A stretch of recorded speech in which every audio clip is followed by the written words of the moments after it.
Isang mapagpalang araw po sa inyong lahat. Celebrity Chika Time po muna tayo at may inihanda po akong chika para sa inyo.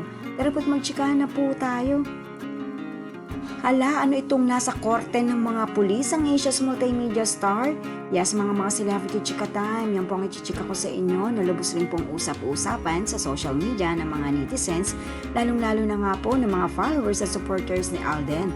Abay, ano nga kaya ang ginagawa ni Alden sa korte? Bago po tayo dumako riyan, nais ko po munang batiin mga team bahay, team abroad at mga seniors natin dyan. Shout out po sa inyong lahat at happy Friday po. Naku, ayan, ano nga ba ang ginagawa ni Alden sa korte ng mga pulis na alam naman po natin na hindi po ito mapupunta ron kung wala pong kadahilanan. Maaaring may importanteng ginawa o sinadya si Alden sa nasabing lugar. Alam naman po natin na marami pong commitment si Alden, mapa-showbiz o sa labas man po ng showbiz. Ang kaibigan nga po ni Alden na si Atty. Kalinisan ang siyang nagbahagi po sa social media ng larawan na kung saan nga po ay napadalaw po si RJ o si Richard Forquezon Jr. sa korte ng mga pulis.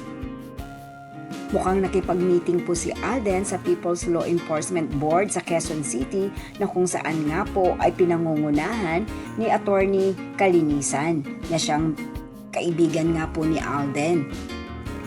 Yes po, alam naman po natin na kahit sa ibang paraan ay nakakatulong po si Alden, hindi lamang nga po sa industriya ng showbiz, kundi maging pati na rin po sa mga government agency o sa mga politika at pati na rin po sa mga iba't ibang foundation.